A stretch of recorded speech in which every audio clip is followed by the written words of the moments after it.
औज़ुबिल्लाहिमिनश्शैतानिर्रजीम बिस्मिल्लाहिर्रहमानिर्रहीम। प्यारे बच्चों, अस्सलामु अलैकुम वरहमतुल्लाहि वबरकातुह।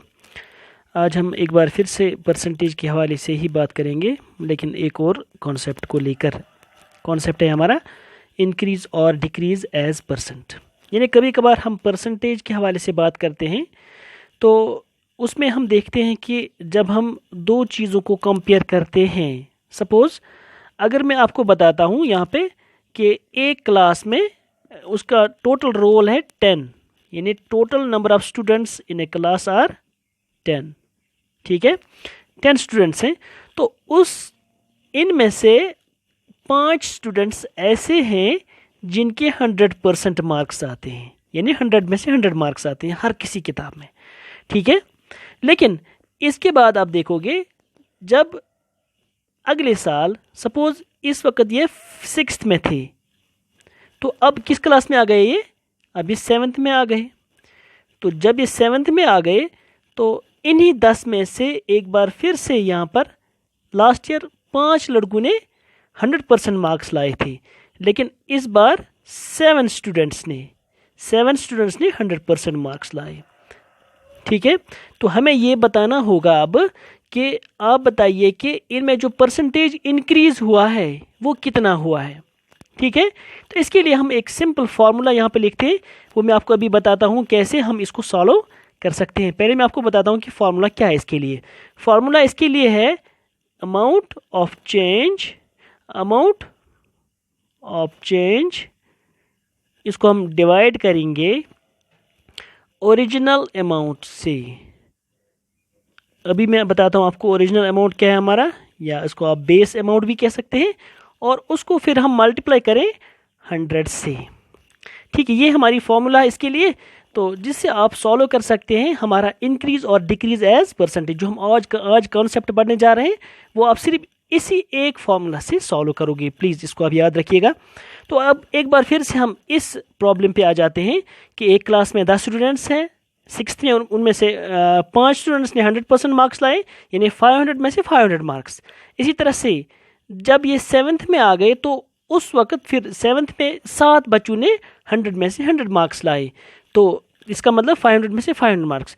तो अब हमें ये बताना होगा कि इनमें जो इम्प्रूवमेंट हुई है वो 100% वाली, वो कितनी परसेंट बनती है। सबसे पहले हमें देखना है amount of change. Amount of change क्या है हमारा? अमाउंट ऑफ चेंज यहाँ पर देखते हैं हम, पहले साल कितने थे? 5 ने लाई थी, अगले साल 7 ने। तो हम देखते हैं अमाउंट ऑफ चेंज, जो 7 थे नेक्स्ट ईयर जब 7 ने लाई, और इससे पहले ईयर जो प्रीवियस ईयर था इनका, उसमें उन्होंने 5 लड़कों ने लाई थी। तो टोटल अमाउंट ऑफ चेंज क्या बन जाता है यहाँ पे? ये हम यहाँ पे लिख सकते हैं amount of change is equal to 2। ठीक है, ये 2 आ गया, तो हमारा जो बेस ईयर क्या है वो दैट इज 5, यानी जो हमारा यहाँ पे ओरिजिनल अमाउंट है या बेस जो हमारा इस वक्त है यहाँ पे वो क्या है? वो है 5। तो हम देखेंगे यहाँ पे हम इस फॉर्मूला में हम इनके वैल्यूज़ को पुट करेंगे। अमाउंट ऑफ चेंज है हमारा 2, उसको हम डिवाइड करेंगे, ओरिजिनल अमाउंट क्या है हमारा 5, क्योंकि पहले साल 5 लड़कों ने लाई थी, तो हम उसको डिवाइड करें 5 से और मल्टीप्लाई करें 100 से। ठीक है, तो जब हम इसको यहाँ पे सिंप्लीफाई करना चाहेंगे, 5 1 ज़ार 5, 5 2 ज़ार 10, और यहाँ पे 0 इसके साथ, तो फिर जब आप इसको मल्टीप्लाई करें 2 0 ज़ार 0, 2 2 ज़ार 4। तो इसका मतलब है कि इस क्लास में जो इम्प्रूवमेंट हुई है 100% मार्क्स को लेकर, वो कितनी हुई है? 40% हुई है वो। ठीक है, यानी पहले साल 5 बच्चों ने लाए थे 100 मार्क्स, 100% मार्क्स, अगले साल फिर 7 बच्चों ने लाई। तो इसका मतलब है कि जब हम इनकी इस इम्प्रूवमेंट को देखते हैं कि उन्होंने कितना इम्प्रूव किया अपने आप को इस क्लास ने, तो वो है 40%। तो यहाँ पर आप देखोगे चाहे उन्होंने इंक्रीज़ किया हो या डिक्रीज़ किया हो, लेकिन इसी फॉर्मूला को आप हर जगह यूज़ करोगे। अब आपकी जो इस बुक में यहाँ पे 8.3, हाँ एक्सरसाइज नंबर 8.3 में कुछ क्वेश्चंस इसके हवाले से दिए गए हैं यहाँ पे, तो इनको सॉल्व करके आप अच्छी तरह से इस कॉन्सेप्ट को और अच्छी तरह से समझ सकते हैं। देखिए क्वेश्चन नंबर 3, वहाँ पे एक क्वेश्चन है, the population of a city decreased from 25,000 to 24,500। एक सिटी है जिसकी पॉपुलेशन 25,000 थी, ठीक है, यानी यहाँ पे जो हमारा बेस है, बेस अमाउंट क्या है हमारा इस वक्त, वो है 25,000। यह हमारा बेस वैल्यू जो है दैट इज 25,000। तो उसकी आबादी घट जाती है, कम हो जाती है टू 24,500, 24,500 तक वो रह जाती है। हमें बताना है फाइंड द परसेंटेज डिक्रीज, कि परसेंटेज डिक्रीज क्या है यहाँ पर। तो एक बार फिर से हम इसी इक्वेशन में इसको, इसी फॉर्मूला में हम इसको पुट करेंगे। देखिए, जब सबसे पहले हम देखेंगे हमारा अमाउंट ऑफ चेंज क्या है, ठीक है। तो हमें पता है कि हमारा जो टोटल यहाँ पे पॉपुलेशन थी प्रीवियस ईयर या फर्स्ट ईयर क्या थी इसकी, लास्ट ईयर इसकी पॉपुलेशन क्या थी 25,000, ठीक है। नेक्स्ट ईयर कितनी बन जाती है वो 24,500। इससे हमें अमाउंट ऑफ चेंज निकलेगा यहाँ पे। देखिए, जब हम 25,000 को 24,500 माइनस करते हैं तो यहाँ पर क्या बचता है 500, ठीक है। तो इसका मतलब है कि 500 से इसकी आबादी घट गई है, ठीक है। तो अब हम अमाउंट ऑफ चेंज आ गया। तो अब हम देखेंगे कि इस इक्वेशन में इसको हम पुट करेंगे। अमाउंट ऑफ चेंज है हमारा 500, ठीक। उसके बाद हम डिवाइड करेंगे ओरिजिनल अमाउंट या जो बेस हमारा वैल्यू है वो क्या है, पहले साल क्या था 25,000 इसकी पॉपुलेशन थी। तो मैं 25,000 से इसको डिवाइड करूंगा और मल्टीप्लाई करूंगा 100 से।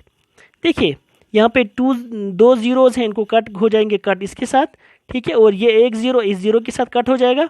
तो यहाँ पर क्या बचा, अब यहाँ पर 50 है हमारा, ये 25। जब हम 25 1 जार 25, 25 2 जार 50।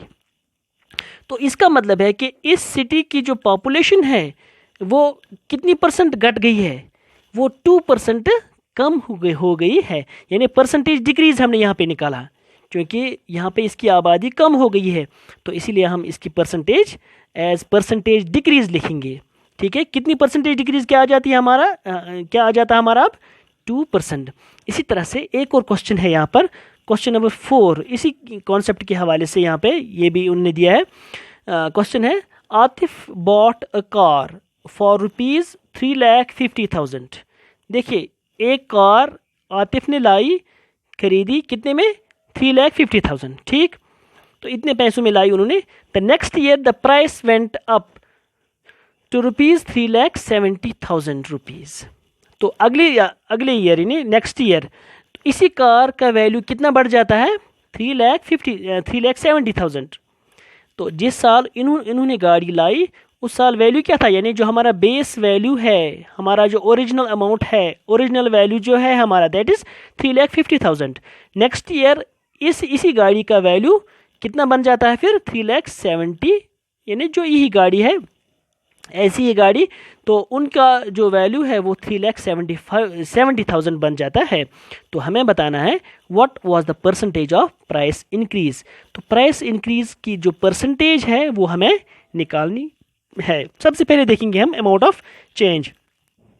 देखिए, अगले साल इसका वैल्यू बनता है 3,70,000, ठीक। इसको हम माइनस करेंगे, जो हमारा ओरिजिनल अमाउंट है 3,50,000 जितने में उन्होंने गाड़ी लाई है। तो जब हम देखते हैं यहाँ पर, जब हम इनको माइनस करते हैं, ये 0 0 0 और एक बार फिर से 0, चूँकि 4 जीरो इसमें भी है, इसमें भी 7 को जब 5 माइनस करते हैं वो 2 बन जाता है, यानी 20,000 रुपीज़ का फ़र्क आ जाता है। नेक्स्ट ईयर इसका वैल्यू जो है वो 20,000 रुपीज़ से बढ़ जाता है। तो अमाउंट ऑफ चेंज आ गया हमारा, ठीक है। अब हम यही वैल्यू पुट कर सकते हैं अपनी इस ओरिजिनल जो हमारी फॉर्मूला है। तो हमारा अमाउंट ऑफ चेंज है 20,000, मैं लिखता हूँ यहाँ पे 20,000 डिवाइड बाई जो हमारा एक्चुअल वैल्यू है, बेस वैल्यू है, वो क्या है, क्योंकि पहले साल 3,50,000 रुपीज़ था, ठीक है। तो मैं उसको डिवाइड करूँगा 3,50,000 रुपीज़ से, ठीक। उसके बाद फिर मैं उसको मल्टीप्लाई करूँगा 100 से, यानी इसकी परसेंटेज निकालने के लिए।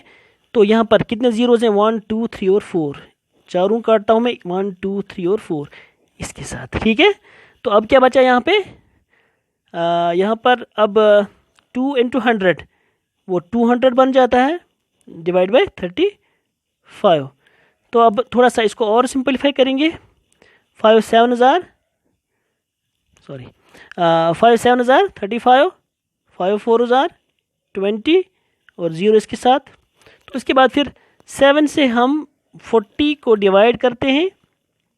7 5 हज़ार 35, 10 को 5 माइनस वो 5 आ जाता है, यहाँ पे पॉइंट, यहाँ पे क्या आ जाता है 0। 7 7 हज़ार 49, 50 को जब 49 माइनस करेंगे वो 1 बनता है, अलावा यहाँ पे 0। 7 1 हज़ार 7 ठीक है, तो क्या बन गया वो, तो 5.7, ठीक है, या 5.71 आप लिख सकते हैं। तो इतने परसेंट यहाँ पे जो इसका अमाउंट जो है वो बढ़ जाता है, यानी पहले साल 3,50,000, नेक्स्ट ईयर 3,70,000 बन जाता है वो। तो इसका मतलब है जो 20,000 अमाउंट जो यहाँ पे इसका इंक्रीज हो जाता है वो कितने परसेंट बनता है, 5.7% बन जाता है। तो इंशाल्लाह हम कल किसी दूसरे टॉपिक पे बात करेंगे। आज आपसे इजाज़त चाहते हैं। अल्लाह हाफ़िज़।